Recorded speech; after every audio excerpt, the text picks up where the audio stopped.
पाकिस्तान ने अमेरिका के साथ मिलकर ईरान को धोखा दिया, इस हवाले से बात हो रही है। और जो पाकिस्तान ने सिफारिश की है कि डोनाल्ड ट्रंप साहब को नोबेल प्राइज़ से नवाजा जाए, वो अब गले पड़ना शुरू हो गया है। और ये सिलसिला जो है, इस पर बात हो रही है। पाकिस्तान के सियासी रहनुमा, पाकिस्तान के सोशल मीडिया सार्फिन, यानी अवाम की नुमाइंदगी करने वाली जो एक बड़ी तादाद है सोशल मीडिया के ऊपर, वो ये सवाल उठाने लगी है कि क्या ज़रूरत थी कि डोनाल्ड ट्रंप पाकिस्तान ने तो एयर स्पेस इस्तेमाल कर दी है, ठीक है। पाकिस्तान की एयर स्पेस तो यूज हो गई है, इनका एयर स्पेस यूज किया गया, तो इसमें कोई बड़ी बात ही नहीं। ये तो वहां तो हर चीज बिकती है, हीरा मंडी है, कीमत फेंको, तमाशा देखो। मुन्नी नाचती है, मुनीर नाचता, मुन्नी नाचती, बस डॉलर उड़ाने वाला चाहिए ऐसे। पाकिस्तान को अपने न्यूक्लियर प्रोग्राम की फिक्र करनी चाहिए, अपनी फिक्र करनी चाहिए, और ये छोड़ दें कि जी अब हम अमेरिका और ईरान में सुलह करा देंगे। तो पहलगाम वाक़ई के बाद सूरत हाल बनी थी। अब सिफारती महाज के ऊपर वो मुस्लिम ममालिक, वो पाकिस्तान के दोस्त ममालिक जो पाकिस्तान के दोस्त हैं, जिनके अमेरिका के साथ ताल्लुकात अच्छे नहीं हैं, वो अब ये सोचने पर और बात करने पर मजबूर हैं कि पाकिस्तान ने ये जो सिफारिश की है नोबेल इनाम की डोनाल्ड ट्रंप साहब के लिए, क्या इसकी बहुत ज़्यादा ज़रूरत थी। मोदी और वो फर्स्ट कजन्स हैं, नेतन्याहू और मोदी, बाय द वे, सोच के हवाले से, और वो हिंदुत्व है, ये ज़ायनिस्ट है। वो मुल्क भी जिन्होंने इसराइल के साथ ताल्लुकात कायम कर लिए हैं, ये नहीं चाहते कि इस पूरे खित्ते का जो चौधरी हो वो इसराइल बन जाए। ये पाकिस्तान के लिए खतरनाक भी हो सकता है। और अमेरिकी वज़ीर ख़ारजा का ये बयान जो है, ये फरामोश नहीं किया जा सकता, इसको नज़रअंदाज नहीं किया जा सकता। वो कहते हैं कि जहाँ जहाँ से जिन जिन मुल्कों की तरफ से अमेरिका की मज़म्मत की जा रही है कि उसने ईरान के ऊपर हमला किया है, ये अपनी अवाम को खुश करने के लिए ये हुकूमतें ये कर रही हैं। असल में प्राइवेटली ये सारे ममालिक, इनकी हुकूमतें जो हैं हमारे साथ मिली हुई हैं। नमस्कार दोस्तों, अब ये बात कंफर्म हो चुकी है कि पाकिस्तान ने ही अमेरिका के साथ मिलकर के ईरान के पीठ पर छुरा घोंपा है, जहां पर यह बात साबित हो चुकी है कि पाकिस्तान ने अपने एयर स्पेस अमेरिका को दिए थे, जिसे यूज़ करते हुए अमेरिका अपने स्पाई जहाज़ को ईरान में भेजा था और ईरान के डिफेंस सिस्टम का पता लगा लिया। इसके बाद आराम से अमेरिका अपने B-2 बॉम्बर्स को लॉन्च करते हुए ईरान के न्यूक्लियर साइट्स को तबाह कर दिया। और ये डील पाकिस्तान अमेरिका के बीच में तभी हो गई थी जब आसिम मुनीर अमेरिका में बैठ करके मुफ्त की रोटियां तोड़ रहा था। इस चीज़ को लेकर के अब पाकिस्तान के लोग पाकिस्तानी आर्मी के खिलाफ प्रोटेस्ट कर रहे हैं। इसके साथ साथ अब OIC में भी पाकिस्तान की अच्छी खासी बेइज्जती हुई है, क्योंकि पाकिस्तान पैसे लेने के लिए इस्लामिक उम्मा का नाम लेता है, लेकिन उसी उम्मा को बर्बाद करने के पीछे भी पाकिस्तान का बड़ा हाथ है।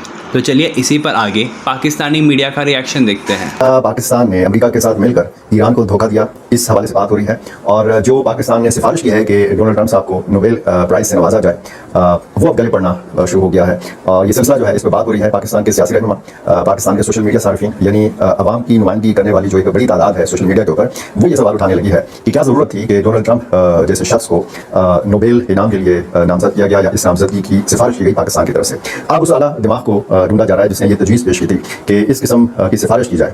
अब जाहिर है कि हमने तो उस तनाजुर में शायद ये फैसला किया था पाकिस्तान ने कि ज़रा तपाया जाए हिंदुस्तान को। हिंदुस्तान के खिलाफ जितनी सिफारती कामयाबियाँ पाकिस्तान को हासिल हुई थी, उन सिफारती कामयाबियों के ऊपर भी पानी फिरता हुआ नजर आता है। जो सूरत हाल इस वक्त आलमी मीडिया में बनी हुई है, जाहिर है कि इस वक्त बात हो रही है हेडलाइंस में सिर्फ और सिर्फ ये मामला है। पहले ईरान और इसराइल की जंग थी, अब अमेरिका ने जो बराह रास्त हमले किए 3 एटमी तंजीबात के ऊपर, तो ये भी सवाल उठाया जा रहा है कि क्या डोनाल्ड ट्रंप ने All you need to potentially start trading profitably is a laptop, an internet connection, and 1 hour a day. ये एक बने बनाए मंसूबे के तहत ये काम किया और इसराइल को धोखा दिया। इसराइल के जो प्राइम मिनिस्टर हैं बेंजामिन नेतन्याहू, क्या उनको उन्होंने धोखा दिया या उन्होंने अमेरिकी अवाम को धोखा दिया। अमेरिकी अवाम को धोखा देने वाली बात जो है वो हजम तो इसलिए नहीं होती क्योंकि अमेरिका में बड़े पैमाने के ऊपर मुज़ाहमत सामने आई है। कांग्रेस को एतमाद में लिए बगैर ये फैसला करना और फिर अमेरिका का एक हमला करना ईरान के ऊपर। अमेरिकी अवाम जो है इन्होंने वोट दिया था डोनाल्ड ट्रंप को इस नारे के ऊपर कि वो हमेशा ये नारा लगाते रहे हैं डोनाल्ड ट्रंप साहब कि सबसे पहले अमेरिका, US फर्स्ट। अब अमली तौर पर वो इसराइल फर्स्ट जो है उसका नमूना पेश कर रहे हैं। जैसे यहाँ पे हम गजा की सूरत हाल देखते हैं, इसराइल की हर तरह की सपोर्ट की अमेरिका ने, और फिर अमेरिकी अवाम ये पूछ रहे हैं कि क्या हमारा टैक्स का पैसा इसलिए है कि अमेरिका को एक जंग ख़त्म नहीं हुई होती और अमेरिकी फ़ौज को किसी दूसरी जंग में घसीट दिया जाता है। और ये सूरत हाल ज़ाहिर है कि जंग आसान नहीं होती, जंग में खरबों डॉलर लगते हैं, इसमें कीमती जानें ज़ाया होती हैं। अमेरिकी अफवाज की जानें जिस तरीके से हमने देखा इराक में, हमने देखा अफगानिस्तान के अंदर, इससे पहले बहुत सारे ममालिक के अंदर जिस तरीके से अमेरिका की एक तारीख रही है। ये जो आपको सामने डोनाल्ड ट्रंप नजर आते हैं, ये एक चेहरा है, ये चेहरा बदलता है। एक इलेक्शन आता है, दूसरा इलेक्शन आता है, फिर ये चेहरे बदलते हैं, निज़ाम और पॉलिसी जो है वो एक ही है, अमेरिका का जो एक तर्ज अमल है वो एक ही है, इसकी पुरानी तारीख बताती है। अब जिस अमेरिका के हाथ से खून बह रहा है इराकी मुसलमानों का, गजा के मुसलमानों का, फ़लस्तीनी अवाम का, अफगानिस्तान के लोगों का, और फिर हम देखते हैं कि अमेरिका की पॉलिसियों की वजह से दुनिया के मुख्तलिफ ममालिक जो हैं ये मुख्तलिफ किस्म के मसाइल का सामना कर रहे हैं। जब आप पाकिस्तान की मिसाल लेते हैं तो फिर ये अमेरिकी पॉलिसीज़ ही हैं कि जिनकी वजह से हम आज कह सकते हैं कि जो शिद्दत पसंद तंजीमें हैं वो आज सरगर्म हैं, और इसी वजह से पाकिस्तानी सिक्योरिटी फोर्सेस के खिलाफ ये तंजीमें सरगर्म हैं कि ये तंजीमें कहती हैं कि आपका अमेरिका के साथ दिफाई ताउन है। तो ये जो सिफारिश सामने आई है पाकिस्तान की जानिब से कि जनाब डोनाल्ड ट्रंप साहब को नोबेल इनाम दिया जाए, ये सिफारिश जो है ये किसी की ज़ाती ख्वाहिश है, ये डोनाल्ड ट्रंप साहब को खुश करने की कोशिश है। रियासती तौर पर अगर गलतियों की बात की जाए तो बहुत हद तक ये कहा जा सकता है कि हमने माजी में जिस तरह की गलतियाँ की हैं बतौर रियासत, इस तरह की गलतियों का वक्त नहीं है। ये बहुत हसास होता है। एक तरफ जब आप देख रहे हैं कि दुनिया की बड़ी ताकतें जो हैं आपस में बसरे बेकार हैं, एक दूसरे के साथ मुख्तलिफ हवालों से जंग में मसरूफ़ हैं, चाहे वो गर्म जंग हो चाहे वो सर्द जंग हो, लेकिन इसमें पाकिस्तान को बैलेंस रखना है। पाकिस्तान को सिर्फ ये नहीं देखना कि जी उसने डलाना है हिंदुस्तान को, उसने दबाना है हिंदुस्तान को, अपना मफाद भी देखना है, और उसका मफाद सफारती मैदान में, आलमी मैदान में उसका किरदार क्या है, हमारी जोग्राफियाई जो हैसियत है उसकी अहमियत को दुनिया समझती है। लेकिन हमने पूर्ण का कदम रखना है। बहुत ज़्यादा जो मोहब्बत का इज़हार किया जा रहा है अमेरिका की तरफ से, ये पाकिस्तान के लिए खतरनाक भी हो सकता है। और अमेरिकी वज़ीर ख़ारजा का ये बयान जो है ये फरामोश नहीं किया जा सकता, इसको नज़रअंदाज नहीं किया जा सकता। वो कहते हैं कि जहाँ जहाँ से जिन जिन मुल्कों की तरफ से अमेरिका की मज़म्मत की जा रही है कि उसने ईरान के ऊपर हमला किया है, ये अपने अवाम को खुश करने के लिए ये हुकूमतें ये कर रही हैं। असल में प्राइवेटली ये सारे ममालिक, इनकी हुकूमतें जो हैं हमारे साथ मिली हुई हैं, ये हमारे साथ मुतफ़िक हैं, और ये हुकूमतें भी चाहती हैं कि ईरान को सबक सिखाया जाए। मेरा चैनल आपने अभी तक सब्सक्राइब नहीं किया, ये कल जो मुझे अपनी राय से किया है, ये अपने अवाम को खुश करने के लिए ये हुकूमतें ये कर रही हैं की तरफ से, ये पाकिस्तान के लिए खतरनाक भी हो सकता है। और अमेरिकी वज़ीर ख़ारजा का ये बयान जो है ये फरामोश नहीं किया जा सकता, इसको नज़रअंदाज नहीं किया जा सकता। वो कहते हैं कि जहाँ जहाँ से जिन जिन मुल्कों की तरफ से अमेरिका की मज़म्मत की जा रही है कि उसने ईरान के ऊपर हमला किया है, ये अपने अवाम को खुश करने के लिए ये हुकूमतें ये कर रही हैं। असल में प्राइवेटली ये सारे ममालिक, इनकी हुकूमतें जो हैं हमारे साथ मिली हुई हैं, ये हमारे साथ मुतफ़िक हैं, और ये हुकूमतें भी चाहती हैं कि ईरान को सबक सिखाया जाए। क्योंकि मोदी साहब जो हैं वो भी तो नेतन्याहू के इत्तेहादी भी हैं, दोस्त भी हैं, लेकिन जो कल नेतन्याहू ने ईरान पर अमेरिकी हमले के बाद उन्होंने जो स्टेटमेंट दिया है उसमें उन्होंने बड़े वाज़ेह अल्फाज में ये कहा है कि अमेरिका और इसराइल जो हैं वो एक दूसरे के इत्तेहादी हैं, और ख़ास तौर पे उन्होंने जो प्रेसिडेंट ट्रंप है उनकी बतौर एक इत्तेहादी के और दोस्त के बड़ी तारीफ़ की है।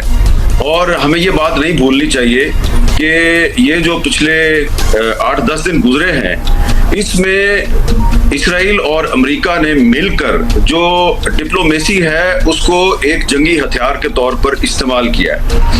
उन्होंने सिर्फ ईरान को नहीं बल्कि पूरी दुनिया को धोखे में रखा। सबसे पहले तो उन्होंने जो 15 जून को मस्कत में जो ईरान और अमेरिका के जो के तौर पर इस्तेमाल किया, क्योंकि उन मुज़ाकरात की वजह से जो ईरान की सियासी और फौजी क़यादत है वो इस धोखे में रही कि भाई मस्कत में हमारे मुज़ाकरात होने हैं अमेरिका से, तो अगर अमेरिका से मुज़ाकरात हैं तो इससे पहले इजराइल जो है वो हम पर अटैक नहीं करेगा। ये उनकी एक बहुत ही सुवेर किस्म की मिस कैलकुलेशन थी। उन्होंने अपने दुश्मन को उन पर जब हमला हो गया तो फिर ये ख्याल था कि अब जो ईरान की क़यादत है वो ज़रा ज़्यादा होशियार रहेगी। लेकिन एक दफ़ा फिर जो डोनाल्ड ट्रंप है उन्होंने पहले तो इजराइल ने धोखा दिया था, इसके बाद डोनाल्ड ट्रंप साहब ने धोखा दिया, और उन्होंने जो 19 और 20 जून को दो दिन मुसलसल उन्होंने ये बयान दिए जी कि मैं 2 हफ्ते का टाइम दे रहा हूँ डिप्लोमेसी को, और 2 हफ्ते तक अमेरिका जो है वो कोई कार्रवाई नहीं करेगा। और ख़ास तौर पे उन्होंने जो अपनी प्रेस सेक्रेटरी है व्हाइट हाउस की, उनके जरिए एक प्रेस कॉन्फ्रेंस करवाई और उसमें पूरी दुनिया के मीडिया के जरिए मैसेज भिजवाया कि जी हम 2 हफ्ते दे रहे हैं डिप्लोमेसी को।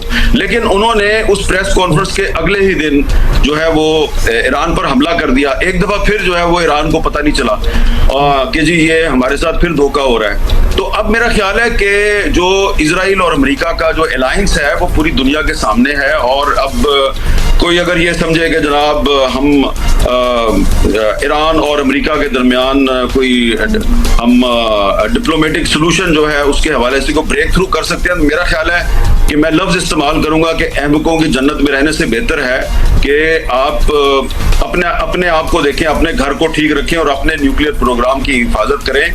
ट्रंप साहब जो है वो एक खुल्लम खुला पूरी दुनिया के सामने नेतन्याहू को सपोर्ट कर रहे हैं, नेतन्याहू ट्रंप को सपोर्ट कर रहे हैं। तो इस सूरत हाल में हमें ट्रंप साहब से भी होशियार रहने की जरूरत है।